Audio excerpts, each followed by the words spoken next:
Alright, this game was too cool. Let's hope that the recording doesn't hose itself up. But I was playing a two-headed giant game with Themeek. He was playing Sliver Queen, New Queen, a variant on that, and I'm playing Edric. So our board is on the left side of the table, and our opponents are X-Lord and Warina Babylon. And I won the dice roll. So this game ends like completely epically, so let's just hope that we get to see everything that happens. So I'm going to go ahead and like close the commanders up a bit, unless they come into play. But X-Lords is Azami and Warina's Edric, so you know, both blue decks, both good commanders. It should be a pretty nice battle. So I'm going to minimize these now. And the hand to the left is Themeek's, and the hand to the right is mine. It was a hand that initially I mulliganed, and then this second hand I decided to mulligan again.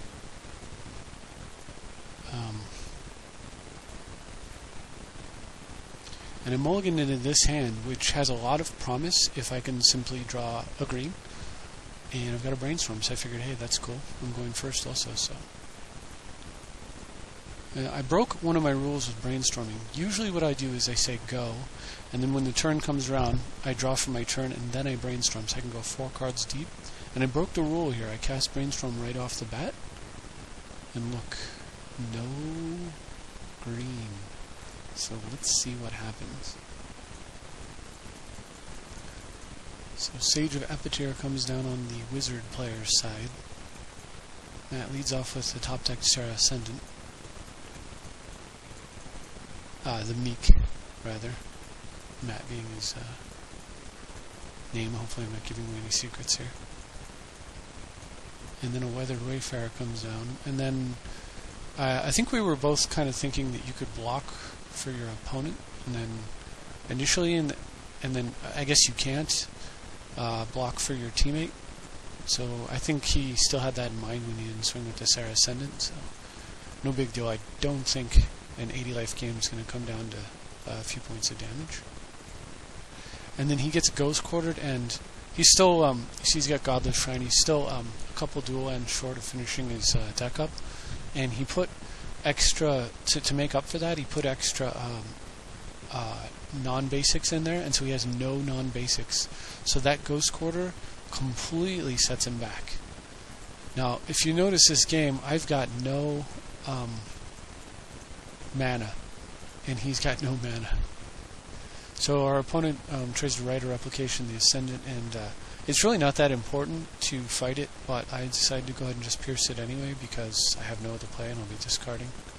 Might as well like sort of fake some pressure. And Warina curses it into, cursive swines it into a piglet. It's kind of awesome. A boar, rather. So he gets Draga Tree Speaker, and I get finally a land. So had I waited and did what I usually do, which is draw my card first, I would have had that Tropical Island, 2 turns ago. But we're back in the game, so I get down with Winter Orb.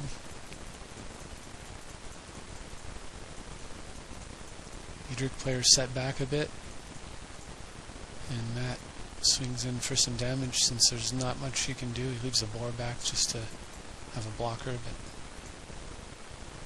but I draw a Rayo.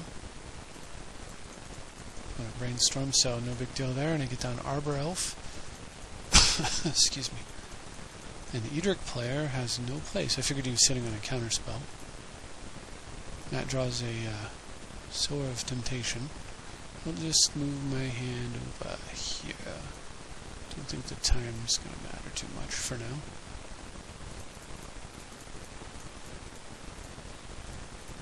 And swings in with some more damage at the tapped out Edric player.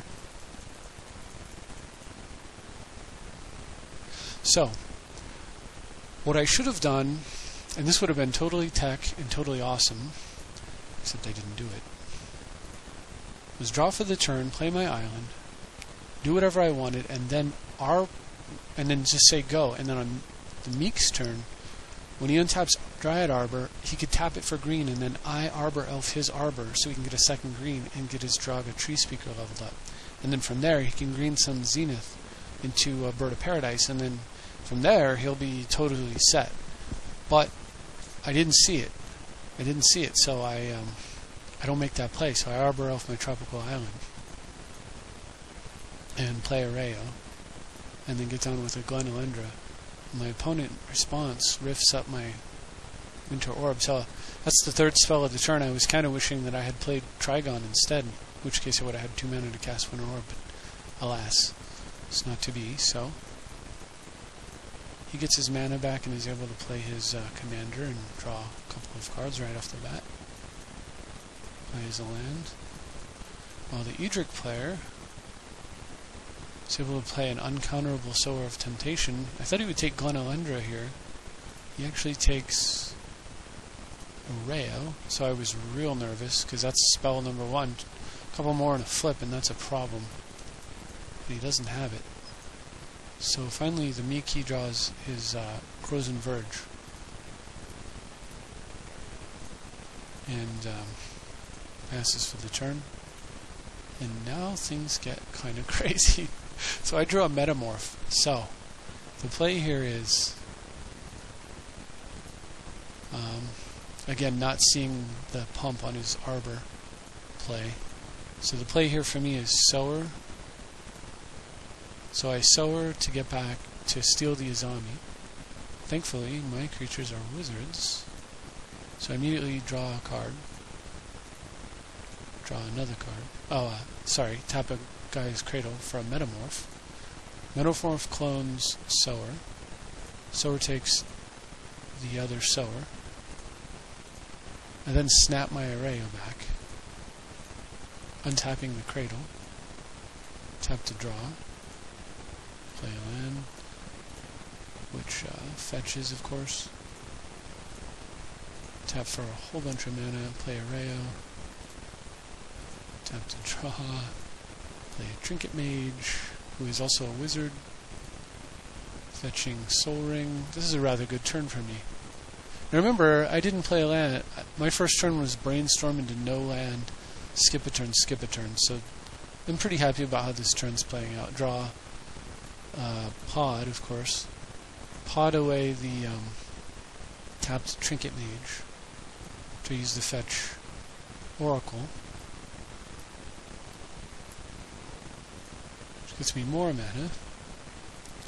And finally I play Winter Orb. And this guy over here concedes. So the wizard player decides he's going to soldier on, I guess.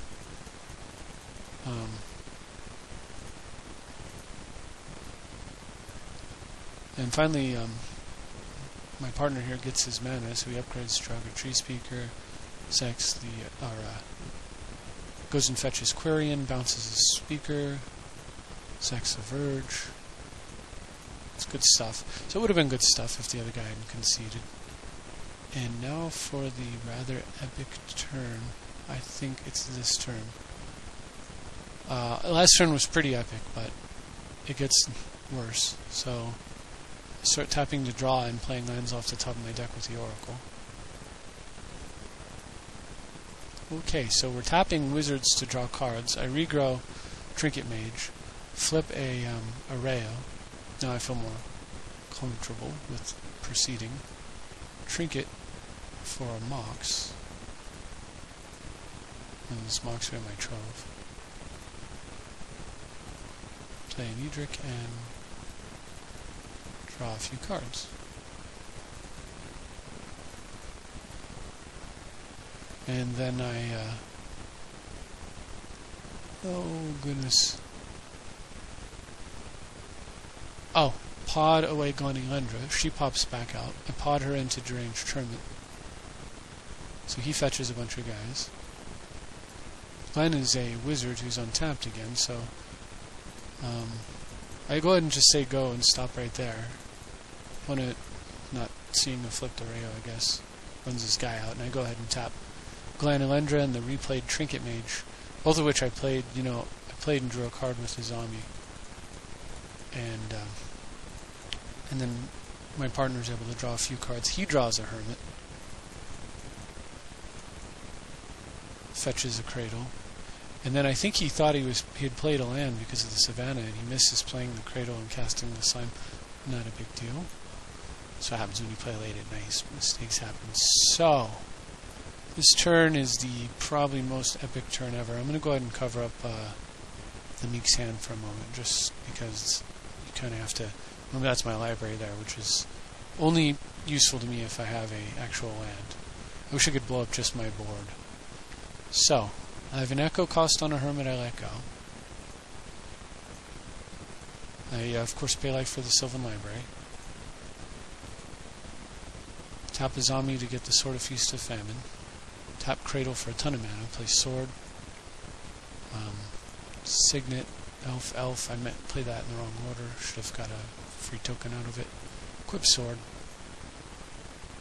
Tap to draw. Play land.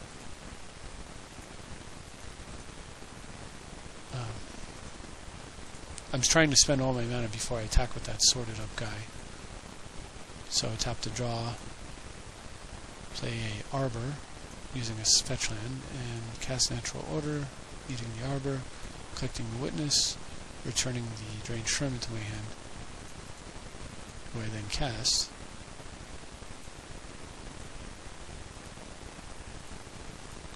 And then finally I can attack. So I send a bunch of guys over and draw like a madman and untap all of my lands.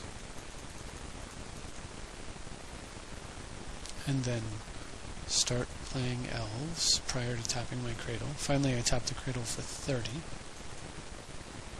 Bribe my opponent for Laboratory Maniac. Play Skull Clamp. Green Sun Zenith. Into an elf, fetching a land so I can thin my deck out further and produce more guys. Treachery, my partner's Deranged Hermit, so he won't have to pay the upkeep cost. And so that I can eat it, because I need to be able to sacrifice the Deranged Hermit, or else I won't be able to sacrifice the squirrels. That's the real reason. I need to clamp the hermit. So now I've got an Elvish Archdruid in place. I have to get rid of that in order to clamp properly. So I'm drawing.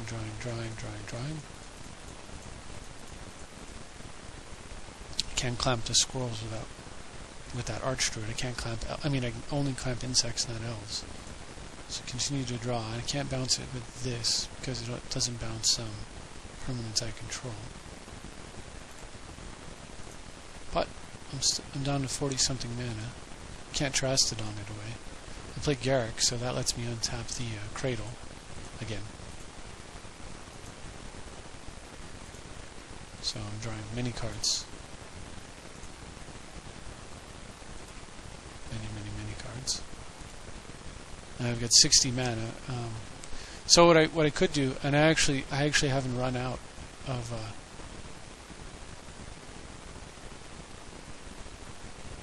Oh yeah, sorry. At some point in there, I'm pretty sure.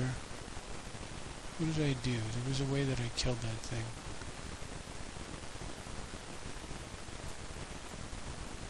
I think.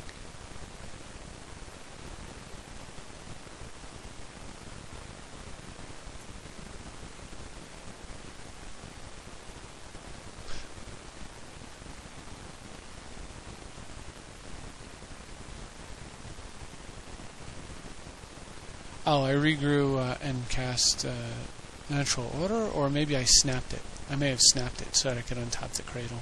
At any rate, carrying on with the turn. Clamp, and clamp. And 56 mana, I could still actually play... I could still use the Cradle this turn, again. A couple more times, actually. But, yeah, that was it. So, having missed a couple of land drops, I finally hit land, and 2 turns after actually drawing my first forest, this is the board and the game state. So I thought that was pretty exciting. I hope you enjoyed the game. This is the version of Edric that I'm playing now. I really like the way that it's playing out. It's got more mana sources and just does a lot more, degenerate goodness, and it focuses on just mana production with some disruption and development. It doesn't worry as much about anything tricky. Everything in here is designed to produce mana or kill my opponent's stuff. Masticore, Trigon Predator, Viridian Shaman, kill my opponent's stuff. Everything else you'll see, or just be trasted on, with the only exception of Hermit. But as you can see in that game, Hermit, because of Cradle, often is a mana producer, and also draws cards thanks to Skull Clan. So he's kind of a do-everything kind of guy. But everything else in here is disrupt or mana production. Mana. So Imperious Perfect out. Anything gimmicky, it's all gone. And as such, I really like the deck. It's the purest form of the deck, and seems to be doing a lot better. So I hope you enjoyed that game. A lot of talking, kind of long and hard to see what's going on in that little box. But very few games end with a Laboratory Maniac on turn 10 and 56 mana floating. So I thought that was worth recording. And it was also fun to win a game with Themeek. And the very first game that I have on YouTube is a game he recorded in which I was playing Queen and he was playing a mono-white disruption and control deck. So actually the first game I have on YouTube, I didn't even record, he did. So, and now here we are.